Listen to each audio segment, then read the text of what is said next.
Yo, what's up, guys? So we're back. UFC 309 just ended. Jones versus Miocic. The card overall was decent. Like everything throughout was like decent. Nothing too crazy, but nothing too bad, I'd say.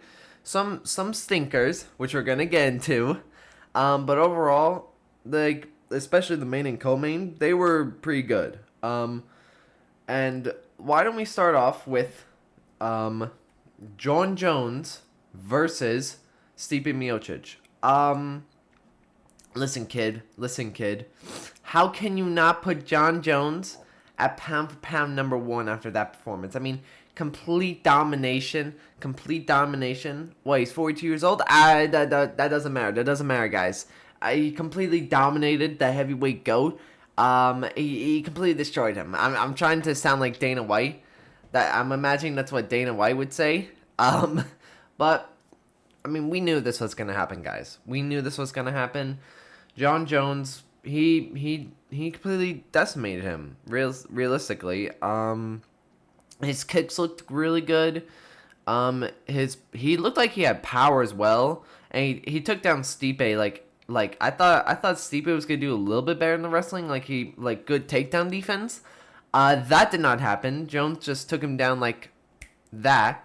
I don't know if you could hear me like flicking my hand. But that's what I did. But John Jones, he did what he had to. He decimated him, and Stipe just like he did not look good at all, man. Like he really didn't. Like he had some moments on the feet with his boxing, but it just wasn't.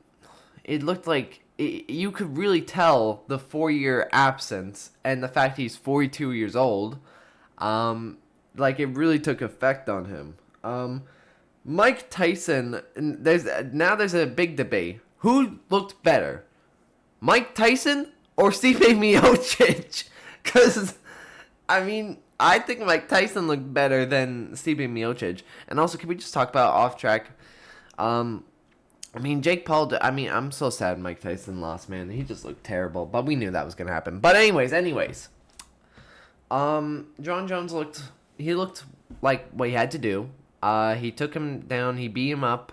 And but I didn't really care about that. What I cared about was after the fight, because that's how like one sided this was. Like this was such a one sided fight, and we all knew it. And I didn't care about the fight. I wanted to see if he was gonna call out Tom Aspinall, or be a duck and not fight him and retire. And thankfully, he is not retiring. He is gonna fight. And you are not fighting Aspinall. He is not doing that. You are not fighting Derek Lewis or Jamal Hill. Like at that point, I kind of realized he was trolling, because like, why would you at that point, if you're calling out Jamal Hill and Derek Lewis, like, come on, you're joking at that point. Come on, you're literally joking at that point. But he's not fighting at like Alex Pereira. Maybe if he beats Tom Aspinall, then all right, you can go fight Alex Pereira, because why not? But he has to fight Tom Aspinall after this. I mean, there's no debate, there's no argument, and I feel like Tom Aspinall would even though Jones looked good in this fight, I still believe Aspinall would beat like John Jones, especially because John Jones cut to like 235 and Tom Aspinall is like a 260 guy. And he knocks people out all the time. He could easily knock out John Jones if he catches him. Like I know John Jones has a good chin, but I mean when you put him, I don't think I don't even think a good chin could survive against Tom Aspinall, man. But that's what I think of this fight. It kind of went exactly how, like, let's be real, everybody thought it was going to go. John Jones just decimated Stipe. And also, like, Stipe retired after this fight. I'm glad he did.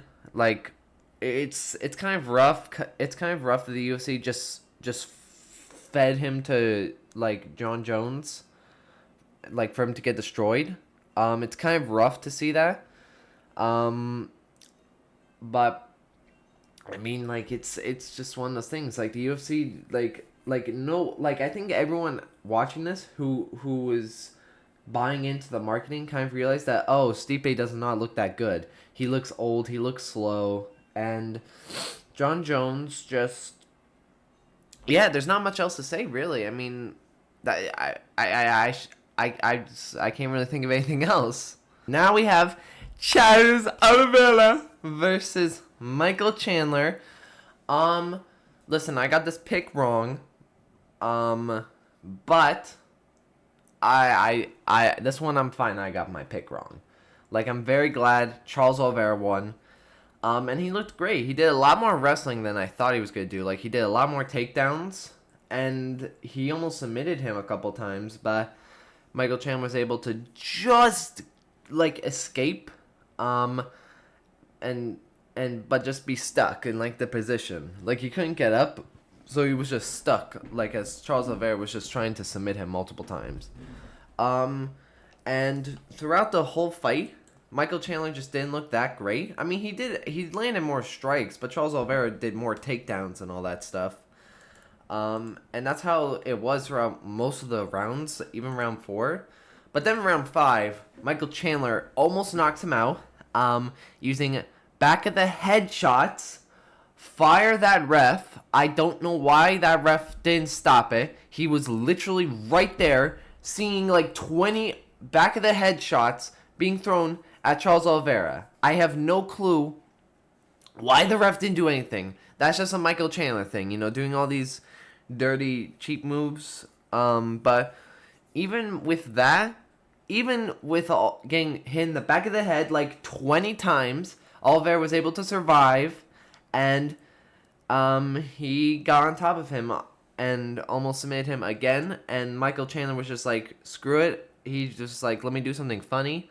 Lifted Charles Oliveira up and did a backflip, and he was like, all right, let's do another one. Boom. Did another backflip. But it was a good fight, actually. It was a really good fight, even though Charles Oliveira was winning like throughout most of the fight. It was still fun to watch. It was still fun to watch, and Oliveira looked really good. And I'm very much looking forward to him fighting the winner of Islam and Arman.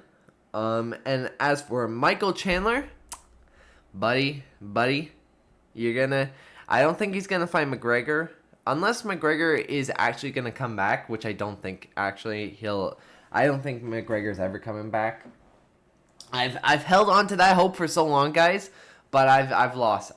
He's never coming back. He's never coming back, guys. But I think Michael Chandler, like, I'm gonna make a video tomorrow matchmaking these guys, at least for some of them, not like all the fighters, but just like the notable ones. For Michael Chandler, buddy, you have to fight down the rankings. You have to fight like maybe a Rafael Haziv, I don't know, a Paddy Pimblett, Hanato Moicano, guys who are coming up in the rankings. Pause. And you have to defend your ranking. Like, I'm sorry, you can't fight up in the rankings anymore unless UFC out of nowhere decides to give him more like number 1 contender fights. But Oliveira looked good, and I am very, very happy. Very happy, guys. Like, I'm smiling right now as I'm recording this. Even when I went to bed, I had a great sleep knowing that Charles Oliveira won. But I mean, yeah, Charles Oliveira looked great in this fight. Nickal versus Paul Craig. This fight was so bad, guys. It was not that fun. It just was not that fun. It was kind of hard to score these fights just because they were barely throwing anything. I mean, 3 rounds, only just 100 strikes combined. I mean, yeah, the first round, the second round, I mean, yeah, it's just, like, these stats just tell you how fun this fight was. No takedown attempts, which did surprise me, even from both sides. I thought at least one of these two would try to do a takedown, but that didn't happen. And it just wasn't that great, guys. It just wasn't that great of a fight. But he did what he had to. I don't know how, but like, I'm just realizing Paul Craig made the striking between him and Nickal look competitive. competitive. And Paul Craig is not a good boxer. He got knocked out in his last fight. He is not a boxer, and he made the striking competitive between the two. So, I mean, for Bo Nickal, I have no clue. I mean, I'd say just give him another unranked guy. If the UFC pushes him to a ranked opponent, he is not winning that fight, guys. He is not winning a ranked guy. Any ranked opponent would beat Bo Nickal. Any of them. Like, genuinely. Like you have, like, what? Michael Pereira, I think, is, like, the lowest ranking. He would smoke Bo Nickal with ease. But I'll think of something to give Bo Nickal for matchmaking. But, yeah, I was not impressed by Bo Nickal at all. Ruffy versus James Llontop. This fight reminded me a lot of Diego Lopez versus Dan Ige, right? Ruffy was dominating the first and second round, and so was Diego. But in the third round, James Llontop was dominating the third round. Same with Dan Ige. And both of they got tired because they were just throwing so many, like, hard hits. And they just got tired from it, honestly. They just couldn't, like, Ruffy he was getting tired, you could see. But still, I mean, I can't discredit Ruffy because this was a short notice fight at, like, 165. And, like, I mean, James Longtop's just a hard guy to knock out, though. And Ruffy tried. He almost did a couple times. He almost got him out of there, but he was unable to. And this is gonna be a good like stepping stone for Ruffy to, like, look back and see what he has to work on. And overall, I am impressed, but he definitely needs to work on some stuff more before he gets into the top 15. Jonathan Martinez versus Marcus McGhee. Martinez just looked terrible. Like, he just didn't throw anything. I don't know what happened. Like, he looked so hesitant. He didn't look like he wanted to be there, honestly. And McGhee looked like he wanted to win. That's really what it just came down to. Who wanted to actually, like, Martinez was not there and McGhee was there. That's really what came down to this fight. And McGhee won. He's going to be now in the top 15. Like, I don't know. Martinez just didn't look that great. And McGhee just looked like there. Also, like, we have. Can we talk about this? Oban, whatever. But yeah, Marcus McGhee, he looked good. His striking looked good. And looking forward to see him fight some guys in the rankings. Jim Miller versus Damian Jackson. I'm very happy Jim Miller won. Because I like Jim Miller. He's the grandpa of the UFC at this point. 41 years old. And he's still winning. And he's still looking really good. I don't know, man. Like, Jim Miller, like, I was very happy that Jim Miller won, man. And he had a nice, like, guillotine on him. And Damian Jackson retired and did not want to get on the mic, which kind of was I didn't even remember he retired up until right now, just talking about it. So I don't know why he didn't go on the mic and just, like, announce his retirement. So that was a little weird. But Jim Miller looked great. He looked great at 41 years old. He's still whooping people, like, with ease. And I'm looking forward to see what the UFC match make him with. All right. Now, okay, we're rattling down to, like, the bottom because most of these fights weren't that crazy, but I'm just pointing out, like, the most notable ones, like Marcin Tybura versus Jonathan Diaz. I thought Jonathan Diaz was gonna knock this guy out. That did not happen. Marcin Tybura was the guy who almost knocked out Jonathan Diaz. He looked good. Like, he looked good on, like, a 2 weeks notice. Used his superior wrestling to ground and pound him. I mean, you just look at the stats right here. The stats just tell you 150 strikes, to Jonathan Martinez, 27.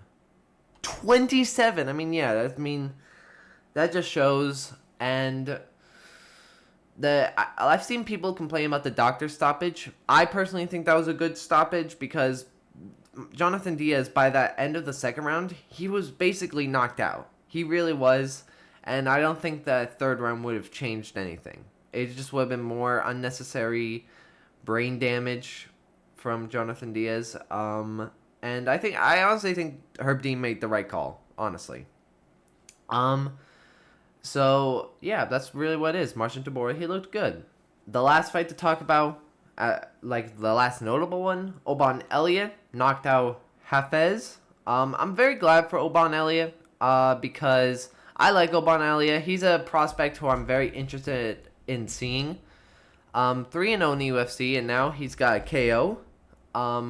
So I'm very interested to see how he goes after this, to see who he fights. Because those first 2 rounds, they were, like, competitive, but Oban Elliott was winning. Like, you could clearly see. And by that third round, he catched him, basically knocked him out, and then ground and pounded Hafez, woke him back up, and then ground and pounded him again to knock him out. So that was very good for Oban Elliott. I'm very happy with this pick. And I'm looking forward to see who he fights. But that's it for me, guys. That's my, like, reaction to this card. I was thinking of, like, doing an immediate reaction, but it was so late for me, guys. I just couldn't be bothered. So I just thought I'll just make one in the morning, and that'll be fine. But that's it for me, guys. Oh, wait. I should say, my predictions, they weren't that great. Like, I posted on my community of my predictions. But listen, guys, that was just me just practicing. I wasn't even going that hard, guys. Next card, you're gonna see a 100% prediction rate, guys. You're gonna see a 100% total domination, the predictions. I mean, it's gonna be insane. But that's it for me, guys. I will see you tomorrow with a matchmaking video. Peace!